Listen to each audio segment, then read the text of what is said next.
Alhamdulillahirrabbilalamin.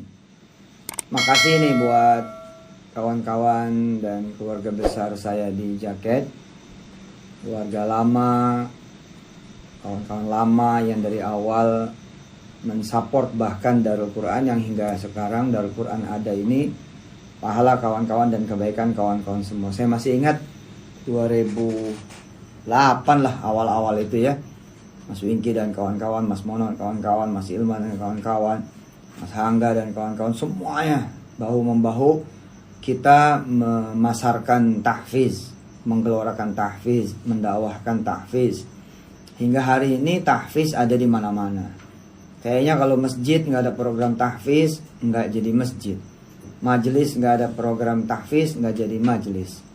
Ya, sekolah nggak ada tahfiz sekarang kayaknya kayak kagak bukan sekolah gitu. Bahkan yang negeri ya dan swasta yang relatif bukan pesantren, bukan madrasah pun ada program-program tahfiz.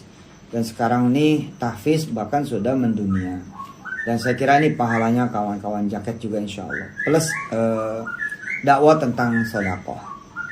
Nah, hari ini saya diamanahi untuk berbicara tentang bisnis.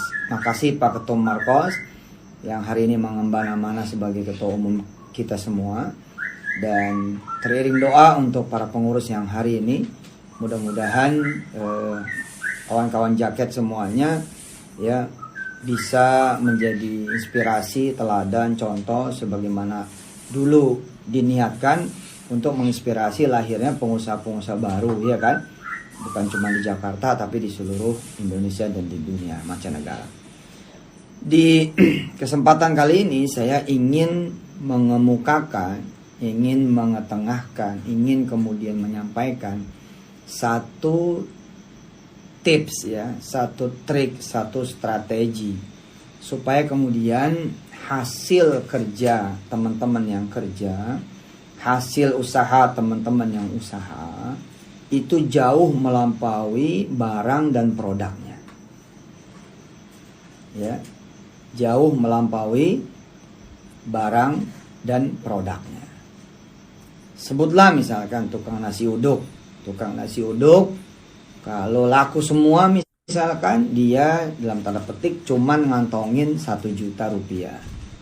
Bagaimana kemudian si tukang nasi uduk ini ya, bisa punya rezeki lebih daripada kemudian barang dagangannya, produk yang menjadi produk dagangannya. Bila ada yang usaha ketoprak, kalau laku semua umpama kata 1 juta. Sebagaimana kemudian si tukang ketoprak ini bisa dapat duit lebih daripada piringnya. Ya, jumlah piringnya. Tukang mie ayam lebih daripada jumlah mangkoknya. Ya kira begitu.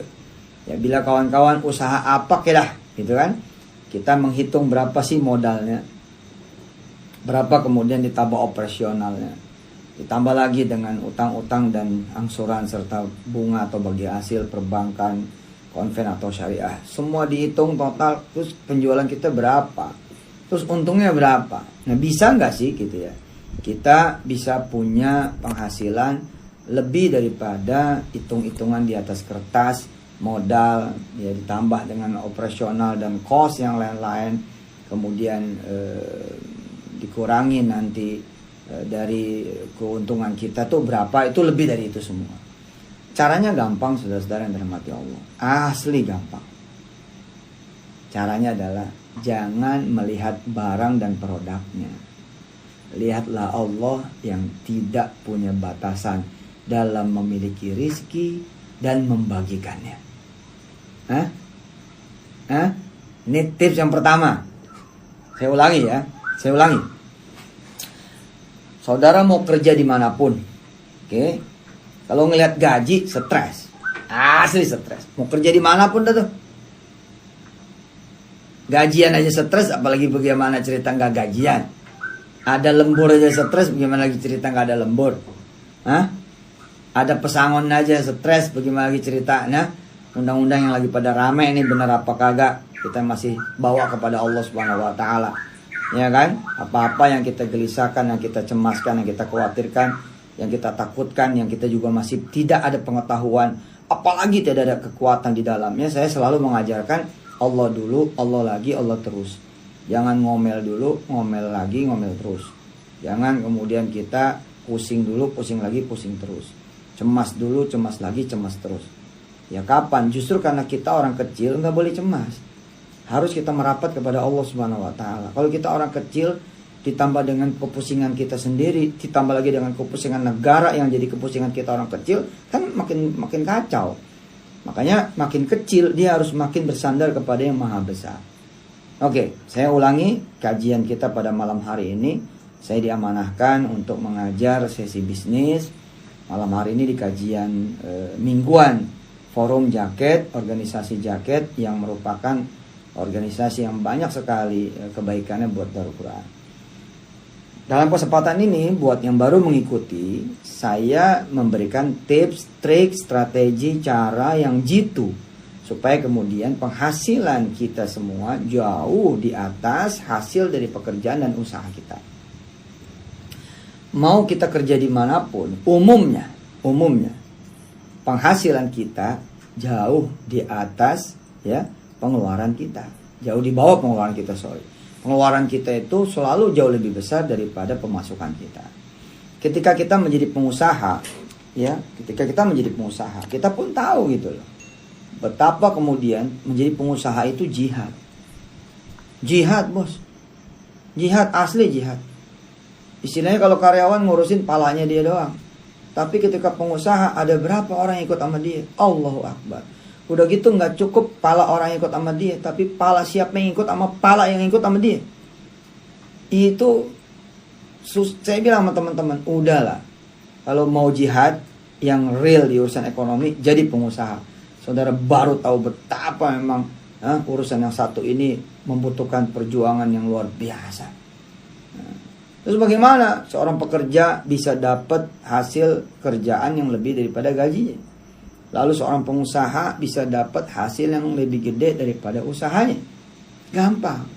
Tips nomor 1 adalah Bismillahirrahmanirrahim. Allahumma sholli wa sallim wa barik ala sayyidina Muhammad wa ali. Jangan lihat kerjaannya. Jangan lihat usahanya. Jangan lihat berapa gajinya, berapa untungnya. Jangan. Termasuk nggak usah ngelihat omset kalau saya mah. Yang saya lihat siapa sih? Apa sih? Yang saya lihat adalah Allah dengan kekayaannya, Allah dengan kebaikannya, Allah dengan rizkinya, Allah dengan kemurahannya. Itu aja ya. Lalu bagaimana dengan pekerjaan dan usaha saya? Pekerjaan dan usaha kita semua, kita jadikan dia sekedar mangkok. Jangan sampai nggak ada mangkoknya. Betul gak? Kita jadiin dia piring, ya nggak jiwingki. Jangan sampai kemudian kita nggak punya piringnya, nggak punya gelasnya. Itu aja. Kita jadiin kemudian pekerjaan dan usaha kita asli beneran sebagai ibadah dan amal soleh. Allah nyuruh kita kerja, Allah nyuruh kita usaha. Soal duit mah jangan di situ nyarinya, di sejadah Jangan di situ nyarinya, di sejadah. Orang-orang yang baru kerja apalagi, kalau emang judulnya nyari duit, belum apa-apa udah minta ongkos sama emaknya. Ya, baru kerja tuh. Udah. Nyarinya di mana? Nyarinya sama Allah. Kalau udah judulnya nyarinya sama Allah, di jalannya Allah, di sejadah, di sedekah, di anak-anak yatim, fakir miskin, dikasih makan orang susah, di sholat berjamaah, mintanya di situ. Tapi kita punya syarat yang tidak dimiliki orang lain yang malas. Apa? Kerja sama usaha. Itu kelebihannya. Maaf ya. Maaf. Kalau ketemu nih orang yang kerja habis-habisan, oke, sama orang yang duha habis-habisan, sedangkan yang kerja ya kagak sholat duha. Katakanlah yang duha kagak kerja, maaf loh, itu yang duha bisa lebih daripada yang kerja loh. Kecuali nih yang duha itu ya dia kerja juga, atau yang kerja duha juga, itu nyari lawannya susah gitu. Ntar kita cas dulu nih, habis ya.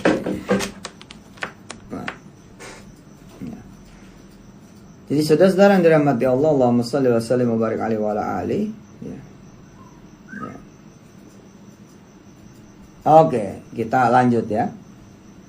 Kita lanjut, bismillah ya. Bisa didengar suara saya aja enggak? Ya, masuk ya. Jadi, saya ulangi, nanti kita diskusi ya. Bahwa cara paling gampang kita bisa punya penghasilan lebih dari pekerjaan kita dan lebih daripada usaha kita, barang dan produk kita, adalah kita ngelihat Allah Subhanahu wa taala. Jadi nggak stres. Jadi nggak ada nih kalimat begini modelnya. Ya Allah Ji, gue cuma tukang bubur Ji. Dari mana gue bisa pergi haji? Nggak ada cerita. Dong kita nggak ngeliat gerobak. Emang Tuhan kita gerobak? Ya Allah Ji, nggak dipotong aja gaji gue nggak cukup Ji. Gimana lagi dipotong? Ya salah lu ngeliat gaji. Emang Tuhan lu gaji? Hah? Ustadz mah enak ngomong begitu lah, karena gue pernah enak ngomong gini, gue kasih tahu. Nah ikutin. Seorang tukang ayam nih Ji Dedi, ya Ji Yunus dan kawan-kawan Ji Marcos. Tukang ayam, tukang sate ayam. Ini kisah ada nih, kisah sehari-hari kita nih. Asal dia ngelihat tanah yang di depan, dia nggak ngelihat gerobak ayamnya. Asal ngelihat tanah yang di depan, dia nggak ngelihat gerobak sate ayam yang nggak dia lihat. Yang dia lihat nih tanah punya Allah, kata si Mansur gitu. Itu kalau kata si Mansur masih sopan lah. Nah, biasanya orang manggil si Ucup. Ucup juga masih sopan. Ntar gue bikin deh grup Ucupers. Lah si tukang sate ayam, kalau dia ngelihat satenya berapa biji, per hari dia bawa duit berapa duit, gerobaknya udah pada rombeng, betul nggak? Kipas udah pada bolong-bolong. Orang pakai kipas angin, dia nggak bisa beli kipas angin. Apa dia sanggup meminta kepada Allah tanah di depan? Nggak sanggup. Dia mikir apa? Gue sih tahu diri dah. Gue bisa jualan itu bagus. Kamu boleh ngomongan begitu. Mana ada orang boleh ngomong begitu? Itu sabar yang salah, tawakal yang salah. Memposisikan kerendahan hati yang salah. Ya gue mah gini aja udah bagus. Bukan, lu putus asa. Gue mau udah bisa jualan udah bagus. Bukan, lu gak ngerti. Lu gak paham. Lu bisa minta apa yang lu mau minta. Lu semua punya Allah.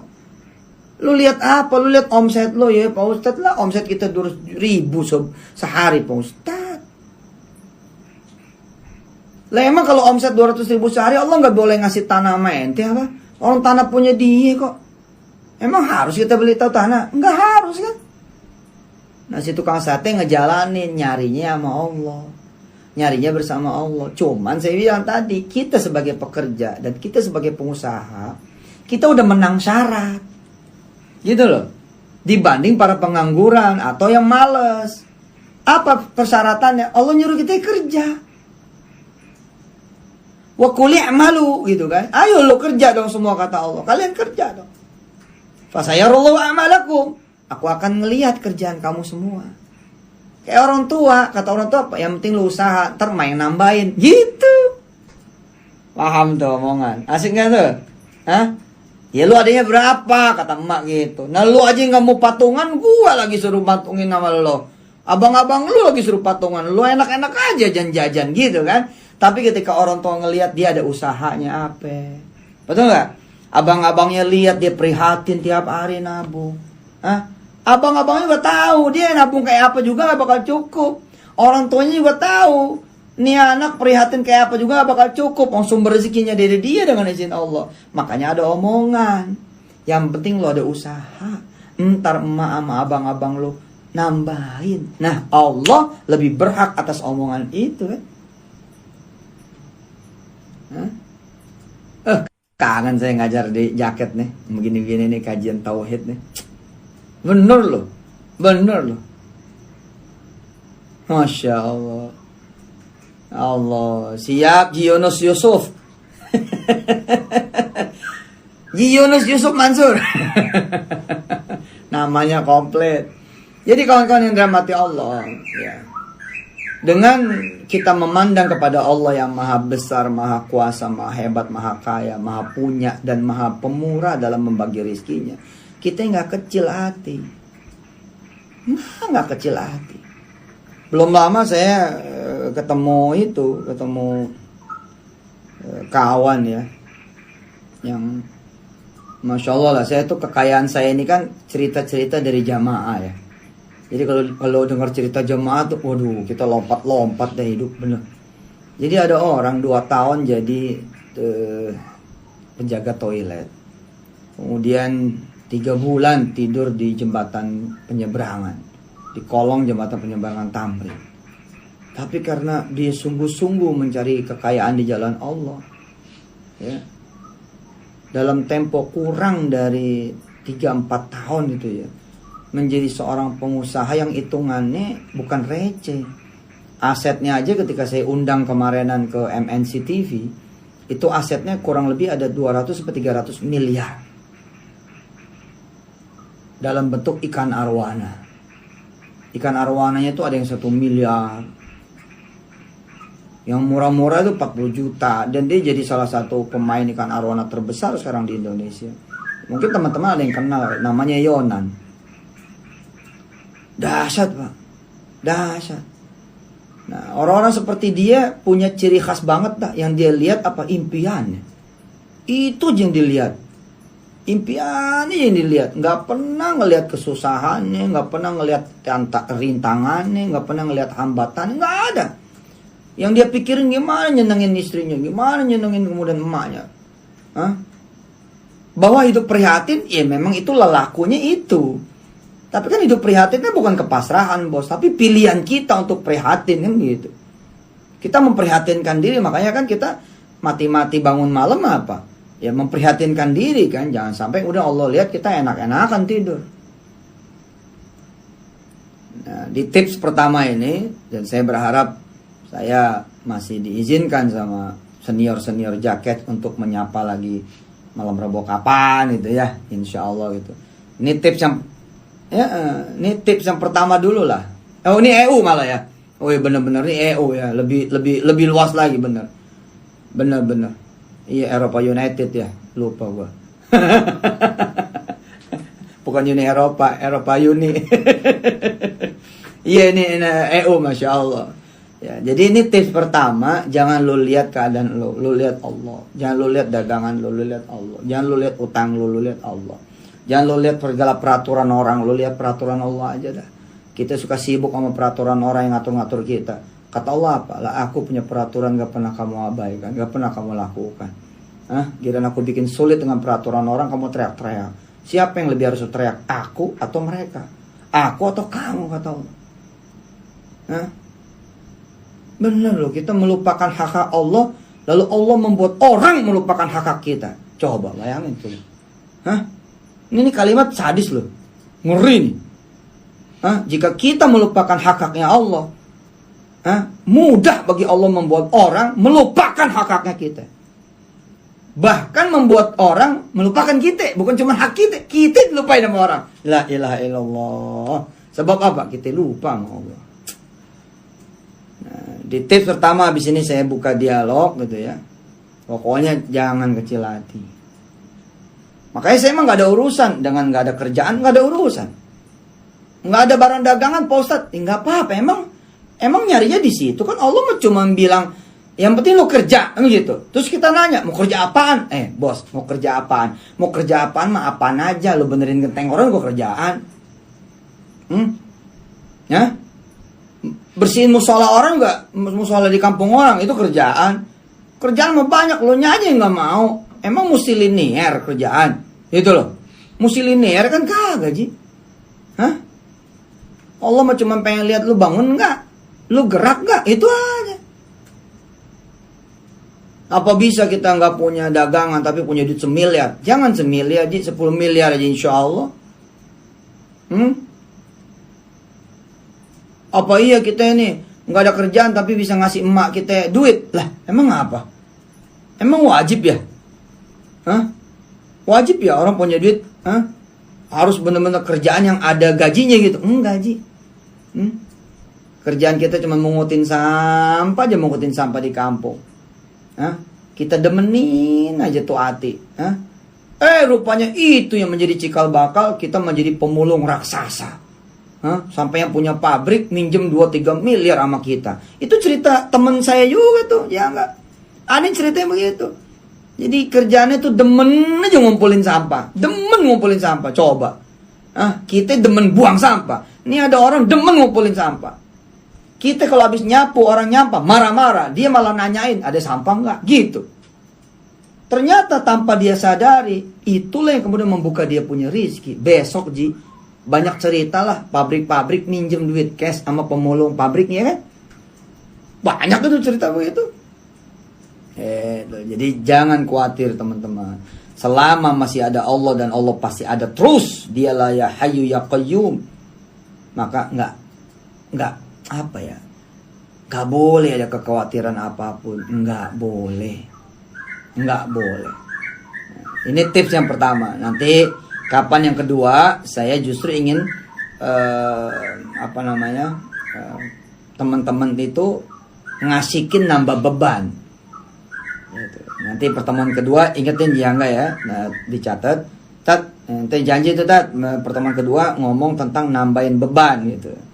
Jadi bisa jadi rezeki kita ini dikit karena beban kita dikit, Ji. Lah ya gimana, karyawan lu cuma 5, segitu rezeki lu kan begitu. Armada lu cuma 2, segitu, Ji. Kalau 70 tuh Ji Gusti, ya nggak, Ji Santana. Wah, mantep nih, masih 2001 aja. Udah 2020, Ji. Tuh masih 80 ya truknya. Iya benar, nambahin beban. Lo tanya mau Wingky yang lebih dari 1 bininya, nambahin beban.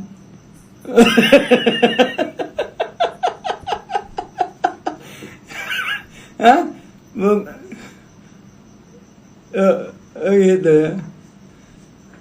Ya silakan. Jadi ini udah beres kajian yang pertama. Message-nya sederhana, jangan ngelihat produk, jangan ngelihat kerjaan, jangan ngelihat keadaan kita, lihat Allah sehingga kita nggak hopeless jadi orang. Yuk silakan yang mau dialog, monggo. Bismillah.